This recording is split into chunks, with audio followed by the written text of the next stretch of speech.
One night in a pub in Durham, someone told me a story. A story of a 10-year-old boy blinded for life by a rubber bullet in the height of the Northern Ireland Troubles. A boy who went on to rebuild his life, to start a charity that helps thousands of kids all over the world. And a boy who would eventually track down, meet and forgive the soldier who fired the bullet. The Dalai Lama said, "I preach forgiveness. Richard Moore lives it." That's a crack, good to see you. Oh, Sean, you alright? Oh, Sean, good man. Good to see you. Hey. Oh, it's great to meet you. This is Dave. Hey, yes, Dave, good to see you. Hey. All right. This is the man cave now. I'm going to here. That's never as tidy as the rest of the house. There, that's the bullet there. Oh, wow. That's the actual bullet. That's the actual one. Aye. It come out of the container like this. So that's the actual bullet. Yeah. So I don't know if you can see that, Dave, can you? You want to hold it? There you are. Wow. That's the bullet. Yeah. And then there's a wee kiss that goes into here. Wow. Slips into that now. So that travels at 100 mile an hour. And I was 10 feet away from it. Yeah. And it come in at the side of my right hand side and hit me in the bridge of the nose from the right hand side. So I often think if I had been a half an inch forward, it would have hit me in the side of the head, and well, you wouldn't have been interviewing me today. And over here in the Troubles, with all the conflict we had, music was the one thing that it didn't really matter what religion you were, what your political persuasion was. I played in a band with guys of different religion, and we just got on like everybody else. It didn't, nothing mattered. We felt the conflict. It was almost as if the conflict belonged to somebody else, not us. You know, we lived in our music world, and gigging and playing in bands and hanging around eating fish suppers out of a van and just loving life, you know. And then there was a conflict going on with the communities that we come from, which is really weird. Yeah. Do you know? It's a strange thing, you know. Well, come on here, boys. This is the piano here. Oh, brilliant. He's got it ready for us. Oh, I was told you play badly if it's out of tune. That's perfect, Richard. That's good. That's good. But this is the first time we've ever performed this live. So, I mean, I don't know how far we're going to get in before you say stop. Yeah. Factually incorrect. Ireland suffered enough.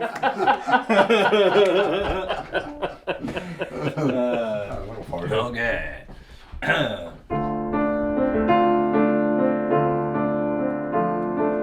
I was born in Derry by the waters of the Foyle. Me daddy was a shoemaker, he sweated and he toiled. Me mammy was an anchor, I can't list the things she did. You have to be an anchor when you have so many kids. There was Kevin, Gregory, Martin, Lily, Deirdre, Nolan. Then there was Bosco, Pearson, Liam, John and Margaret, Charlotte, Jim.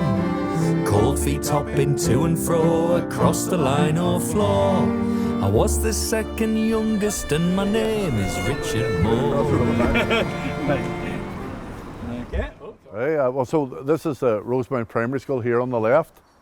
I was in primary 6 here when I was shot. Yeah. So back in the 70s, this was all basic in the middle of the conflict zone, really. And we got out of school about 20 past 3 in the afternoon, and it was the primary school got out first. Yeah. So we got out and ran up along that pitch, and by 3:30, I was lying on the school canteen table. Yeah. Like, my memories of school is nothing but fond memories of school. Yeah. And there's nothing I would change. Maybe I would take a different route home that day, but and other than that, there's nothing you would change, really, in terms of my childhood, in terms of the school I went to and the life we had. Really, it was fantastic, you know. It was weeks before I really knew the damage done to me. When they take the bandage off, I thought I'd be able to see. And when the surgeon told my daddy that he couldn't save my eyes, my daddy asked him calmly, well then can I give him mine? For daddy was a strong man and he kept it all inside. One night he broke down in the street and wept just like a child. When she thought that I was sleeping, Mammy crept beside my bed. He's only 10 years old, please God, oh let him see, she said. So this is the street that I, grew up and my mommy and daddy brought the whole family up and really.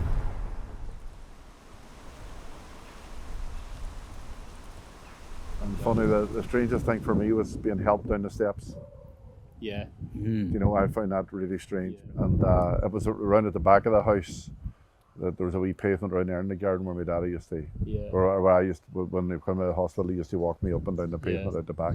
How many of you were in that house at one time? Well, there's 12 children. Yeah. Well. And that front bedroom that you're looking at above the bay window, there was 9 boys. Well.